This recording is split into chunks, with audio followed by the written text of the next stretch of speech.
As we all know, learning is from cradle to grave. So no one can ever say that he or she is too tired of learning, especially when it has to do with things that involves marriage. As Dr. D.K. Olukoya used to say, the worst thing after hell is a wrong marriage. So today, we'll be discussing some popular quotes by Dr. D.K. Olukoya about marriage, which can help us in choosing our life partner, especially if you are a believer. Welcome to my channel. Here, what we do basically is Christian-based content, kingdom marriages, devotionals, Bible study, gospel songs, movie reviews, and so on. So the first one he made mention of in this book I have here is that a successful marriage is always a triangle. Now, if you're familiar with mathematics, you would know that when we talk about triangles, it has three sides. So the first one like this, the second one goes this way, then the third one at the down part. So what this is saying is that it should only involve three people. That is the husband, the wife, and God as the foundation. That is, no other person is allowed into your marriage if you do not want issues. The only person the husband can report to when the wife is not functioning the way she's supposed to is God. Likewise, the wife, the only person she can report to is God. So the two people involved, the husband and wife, should have God as their foundation. I hope you get that. Now, the second one is said, why you get married is as important as who you marry. Okay, so many of us would say, okay, marriage is just for you to just get married because people are getting married. Most people don't have purpose for getting married. So just because everybody's getting married, so they feel, okay, everybody's getting married, I have to get married. And that's just if you have to, okay, what exactly are you supposed to do? What's the purpose you're supposed to fulfill in this marriage you're about to enter into or that you are into? They can't really give a concrete answer. So what he is trying to say here is that the purpose why you marry, you must have a purpose for marrying. That purpose should be as important as who you marry, because to fulfill purpose it has to be that you are with the divine spouse, so somebody that believes in what you stand for. So it's not about we getting married, but the reason you are getting married should tally with who you are married to, because this actually helps in the success. If not 100%, it helps 99.9% for you to fulfill your purpose in marriage. The next one here says, getting married could be easy, but staying married is another matter entirely. Yes, we can attest to that many people, in fact, we can record a lot of weddings happening here and there, weddings here and there. But you notice that just as the rate of people getting married is high, the rate at which people divorce also, in fact, is higher than that of those that get married.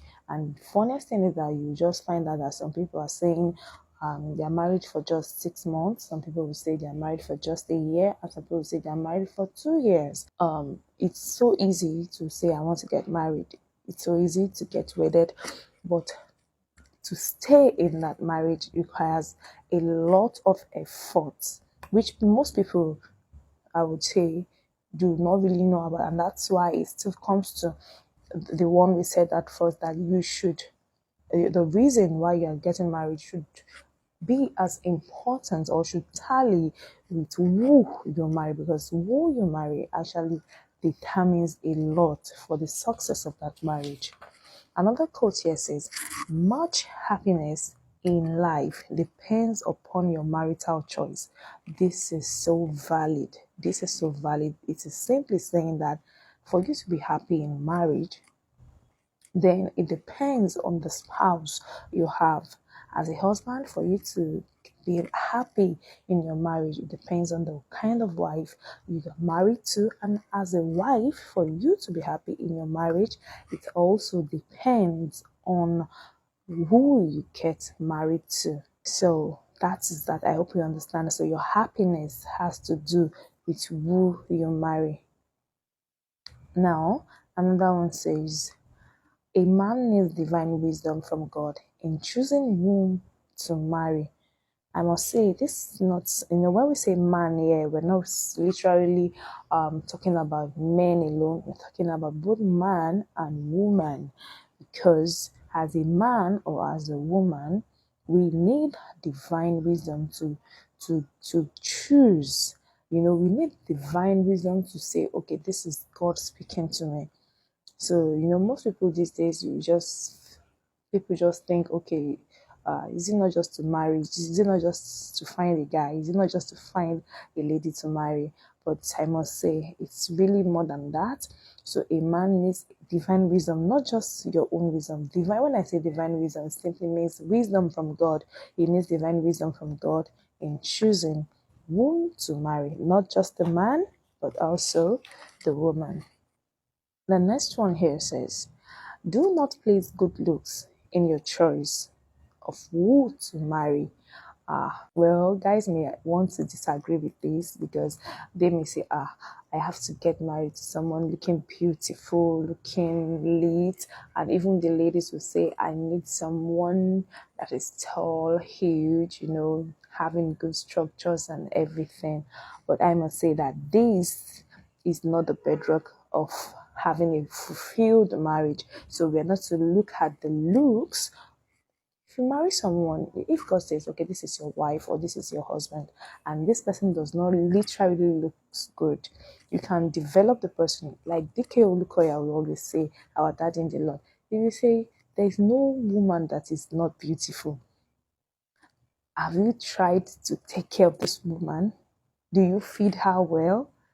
Have you taken her out? Buy her clothes, make her look good, let her make her hair, and see if she's not beautiful.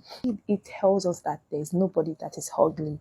So, don't let the looks be the first thing you're looking at. Other people will say, okay, what will even attract you to a person if the person is not looking good at first? So this is not it. It has to be God's instruction, and then every other thing follows. If it's not looking good, there's a way you can make your man look good. If she's not looking good, there's a way you can make your woman look good. In order for this content not to be too long, this video will be in 3 parts. So I'm going to divide the quotes into 3. There are 21 in all that I would like to discuss, but for the purpose of this video, we'll be treating just 7 of them. I know you noticed a slight change. That's because I had to pause the video to do some things, and I just had a chance to continue the video. So this like night time, and I'm using just my LED light to film this video. So the last one is fear of God, discretion, and godly wisdom are the major characteristics to look out for in a future partner. Be it a man or a woman, what you need to look out for are these 3 things: fear of God, discretion, and godly wisdom. What this is saying is that for you to decide that this is the person you want to settle down with, you must make sure that this person genuinely has the fear of God. That is, the person must be a believer. If you are not dating a believer, some things might happen that you may not like along the line. So we believe that as believers, when you have fear of God, even when you feel like doing something terrible, God keeps putting you in check. The Holy Spirit keeps telling you, no, don't do this. Just like you having a teacher that is always telling you, do this, don't do that, or you have a guardian that is always instructing you. So when the Holy Spirit is there to always tell you that, oh no, you should not do this, okay, this is what you should do instead. So as a believer, we believe that when you marry a believer like you, things tend to, be on check. So that's why we say that when we want to get married, either a guy wants to get married or the lady wants to get married, what you should watch out for, the first thing is to fear God. Two, you must also watch out for discretion, the ability of the intending spouse to make use of his or her discretion. When we talk about discretion, we're simply saying how you can manage things, how you can do things, the method, the ways for which you tackle situations, the ability to make use of your discretion. And when we are talking about discretion, sometimes you may even believe that your discretion is right, but no, that discretion, as a believer, we believe that when you have that's why number one thing is the fear of God. So when you have the fear of God, it simply means that you are a believer and that you are following God's guidance. So that means your actions or your move will always be directed by the Holy Spirit, and the Holy Spirit can now guide you to choosing the right thing and can guide you in the right way. So you'll be able to use your discretion the right way because the Holy Spirit is there to talk to you, to put you in check. And then the third one is godly wisdom. You can see that we didn't make use of diplomacy here because sometimes you may be diplomatic and not be wise. You may be diplomatic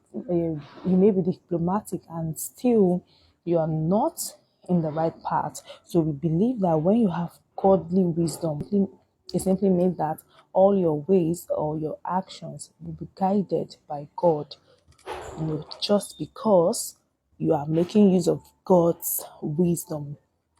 I hope you get that. If you've stayed to this moment, I really appreciate you, and I can say that you must have learned a thing or two out of our daddy's quotes, that is Dr. D.K. Olukoya. I'll see you in my next episode where I'll be talking about the next 7 quotes that you can take as tips to help you in choosing your life partner. If you have not subscribed to this channel, please kindly do so now. It is free. Subscription is free. Just click on that subscribe button, and you should also click on the notification bell so that you'll be the first to get notified anytime I upload a new video.